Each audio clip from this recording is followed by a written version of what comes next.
출애굽기 18장 7절에서 12절 말씀을 근거로 하나님을 향한 신앙의 고백이란 제목으로 하나님 말씀 증거하도록 하겠습니다. 하나님 나라를 향하여 출애굽기 강의 79번째 시간입니다. 우리가 성경에서 수많은 믿음의 조상들을 우리가 만날 수가 있습니다. 이들의 공통점은 처음부터 위대한 사람은 아니었다는 것입니다.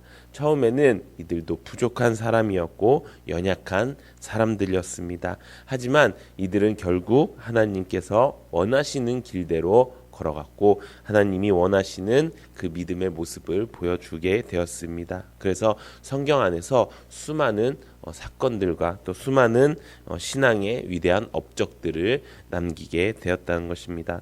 이들이 무엇인가 특별해서 그렇게 되는 것이었을까요? 이들이 위대해서 그렇게 됐던 것이었을까요? 아니라는 것입니다.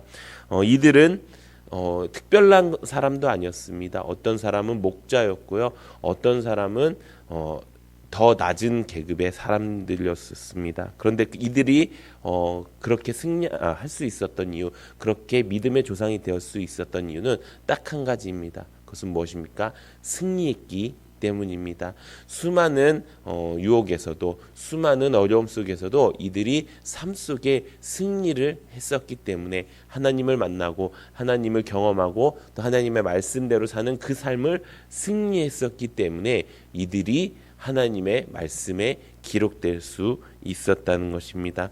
오늘 본문에 나오는 모세 역시 믿음의 조상이라고 불리는 그런 위대한 업적을 남긴 사람이었습니다. 이 믿음의 조상 모세는 처음부터 우리가 알다시피 처음부터 이렇게 멋진 사람이 아니었습니다. 하지만 우리가 성경을 통해 알 수 있다시피 점점점 하나님이 원하시는 그 방향과 뜻대로 살아가면서 그것을 하나씩 하나씩 승리하면서 그 어려운 사건과 그 어려운 일들을 다 이렇게 뛰어넘을 수 있는 그런 사람이 되었다는 것입니다. 그렇게 뛰어넘으니까 어떻게 되었습니까? 결국에는 정말 하나님께서 가장 큰 역사, 이스라엘 백성들을 택하시고 그들을 출애굽시킬 수 있는 그 역사심 가운데 그 모세를 사용하셨다는 것입니다. 우리가 알다시피 모세는 굉장히 핑계도 많은 사람이었고 부족함도 많은 사람이었고 심지어 살인자였고 수많은 죄를 저지르는 사람이었습니다. 그럼에도 불구하고 하나님이 쓰실 수 있었던 것은 모세는 그 어떤 경우에도 하나님을 놓치지 않았기 때문입니다. 우리 사랑하는 성도 여러분들도 하나님을 놓치지 않는 삶을 사는 은혜가 있기를 바랍니다. 오늘 본문에 보면은 이 모세가 이제 가족들을 상봉하게 됩니다. 어제 말씀드렸던 것처럼 이 모세의 가족들 그 십보라와 게르솜과 엘리에셀을 만나고 또 장인 이드로를 만납니다. 장인 이드로는 제사장이었습니다. 그래서 모세가 그 장인 이드로를 만나서 그동안에 있었던 수많은 일들을 아주 신나서 이야기하는 내용입니다. 그렇게 이야기하니까 이드로가 어떻게 이야기합니까? 와, 정말 위대하신 하나님이 너희와 함께 하셨구나 라고 하면서 그 멋진 하나님을 찬양하는 말씀이 바로 오늘 본문의 내용의 말씀입니다. 이 모세의 신앙 고백을 통해서 모세는 더욱더 하나님이 나와 함께 하신다는 것을 알게 되었고요. 또 그 신앙 고백을 함께 함으로써 그 모세의 가족 이드로와 그 모든 사람들이 하나님을 다시 누구인지 깨닫게 되는 사건이 오늘 본문의 말씀입니다. 어찌 보면은 큰 위대한 사건 가운데 작은 일일 수 있습니다. 이것입니다. 열심히 이렇게 사역을 하고 뭔가 사역에 그 결과가 나타났습니다. 그리고 집에 가서 그냥 밥 먹으면서 자녀들과 또 밥 먹으면서 가족들과 이야기하는 내용 정도의 그렇게 크지 않는 소소한 내용에 그 전에는 막 홍해를 가르고 막 그 불기둥과 구름기둥이 있고 하늘에서 만나가 내리고 막 이런 사건들이 있었는데 어떻게 보면 이 사건은 굉장히 작은 사건이라고 생각할 수 있습니다. 하지만 그렇지 않습니다. 성경에서는요 그 어떤 사건도 작은 일, 큰 일이 없다는 것입니다. 그렇다면 왜 이게 성경에 이렇게 기록되어 있을까요? 그것은 바로 우리에게 필요한 것이 바로 이 신앙 고백이기 때문인 것입니다. 아까 말씀드렸다시피 성경에는 수많은 믿음의 조상들이 있습니다. 믿음의 인물들이 있습니다. 그들을 잘 살펴보면요, 그들은 언제나 항상 당당했습니다. 그리고 그들은 언제나 항상 확고했습니다. 무엇이요? 하나님을 향한 믿음과 신앙이 확고했다는 것입니다. 그 믿음과 신앙이 확고했기 때문에 어떻게 됩니까? 그들을 만나는 사람들도 하나님을 알게 되었고요. 그들조차도 그 어떤 믿음과 시련에서 그 어떤 시련과 고통 가운데서도 절대로 흔들리지 않는 그 믿음의 굳건히 서게 되었다는 것입니다. 사랑하는 성도 여러분, 우리도 똑같이 여러분들께 말씀드리고 싶습니다. 여러분들은 혹시 이 신앙의 고백이 있으신가요?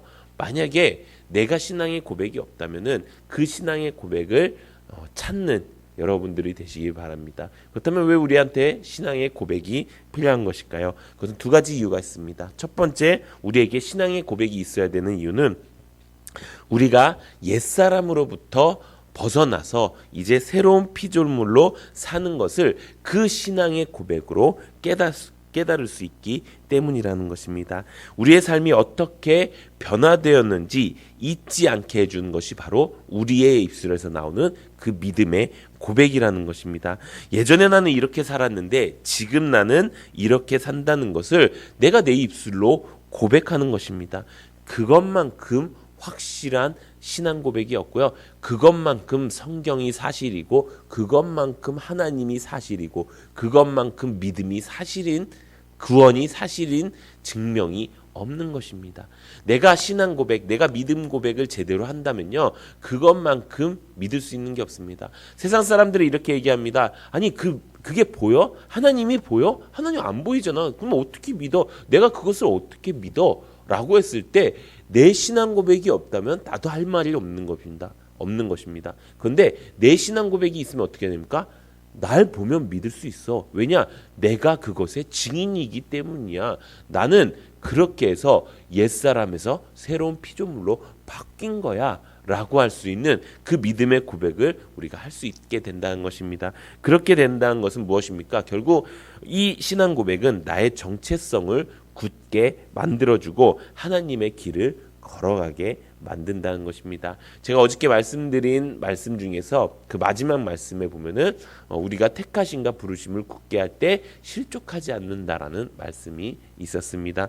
우리가 이 정체성, 하나님이 나를 택해 주셨다라는 이것을 굳게 만들면요, 우리는 절대 실족하지 않아요. 어떤 시련이 다가와도 나는 괜찮아. 왜? 나는 이제 옛사람이 아니라 새로운 피조물이기 때문이야 라고 하는 그런 믿음의 고백이 확실하게 있다고 하면은 그것에 질 이유가 없기 때문인 것입니다.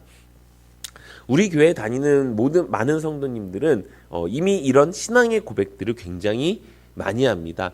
제일 중요한 신앙의 고백 무엇입니까? 예수 내 주님, 예수 내 구주. 또 뭐 있습니까? 예배 삶의 지금 갑자기 또 까먹었는데요. 예배 승리자가 삶의 승리자다. 라는 말. 그리고 우리는 신본주의 공동체입니다.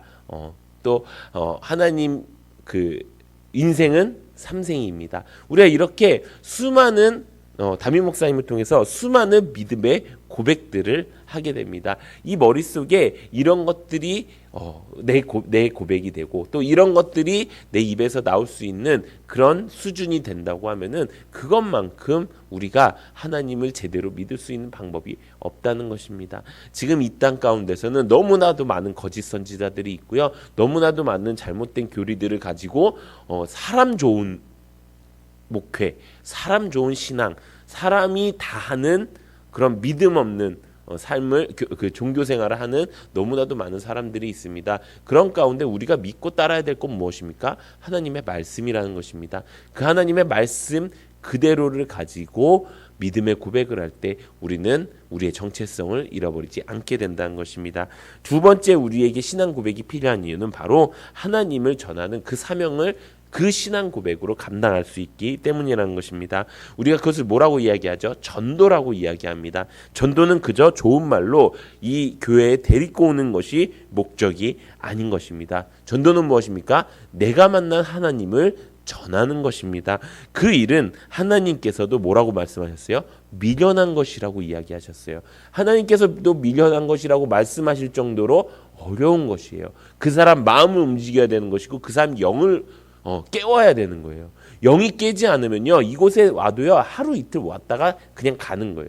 근데 영이 깨어져서 그들과 함께 데리고 와서 그들을 나와 함께 믿음의 그 동역자로 만들 수 있다는 것, 하나님 앞에 온전한 그리스도인으로 세울 수 있다는 것, 그것이 굉장히 어려운 일 같습니다. 그렇지만 그 전도를 쉽게 하는 방법 무엇이라고요? 나에게 믿음의 고백이 확실하다면, 내 신앙의 고백이 확실하다면 그것만큼 쉬운 일이 없다는 것입니다. 그 믿음의 고백, 그 신앙의 고백으로 무엇을 하는 것입니까? 내가 만난 하나님을 그에게 보여주는 거예요. 아까도 말씀드렸지만 하나님이 어디 있어?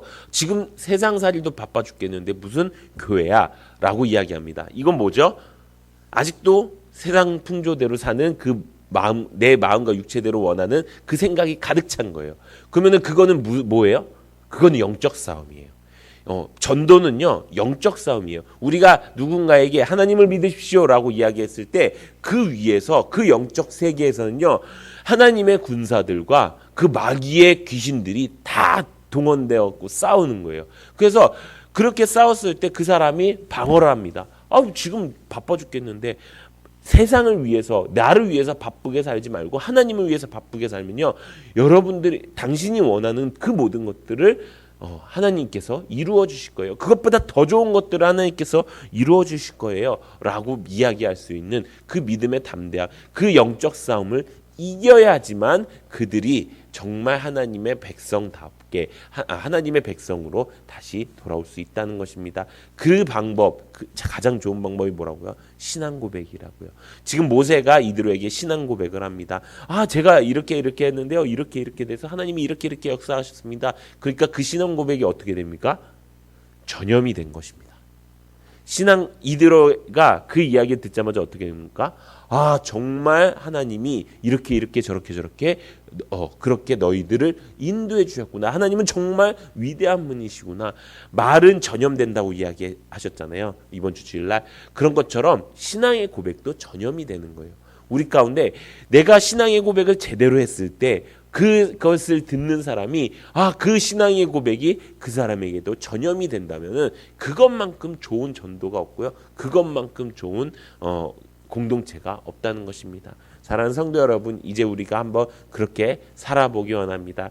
여기에 계신 모든 성도님들도 그렇고, 이 말씀을 듣고 계신 모든 성도님들도 나에게 하나님께서 주신 신앙의 고백을 한번 찾아보는 거예요. 성경에 보면은 수많은 사람들이 시편 23편에 다윗이 이야기했던 그 하나님에 대한 묘사, 또 이 아브라함이 고백했던 하나님의 모습, 모세가 고백했던, 또 바울이 고백했던, 예수님이 고백했던, 예레미야가 고백했던 그 수많은 믿음의 조상들이 고백했던 그 하나님의 그 역사하심, 또 그 하나님을 묘사하는, 하나님을 찬양하는 그 모습을 한번 묵상해 보시고, 지금 나에게 주신 그 하나님의 믿음의 고백, 내가 옛사람으로 살지 않고 이제 새로운 피조물로 살게 됐다는 그 확신이 있는 믿음의 고백, 그리고 나의 믿음의 고백을 통해서 누군가에게 담대히 전할 수 있는 그 믿음의 고백, 그 신앙의 고백이 내 삶 가운데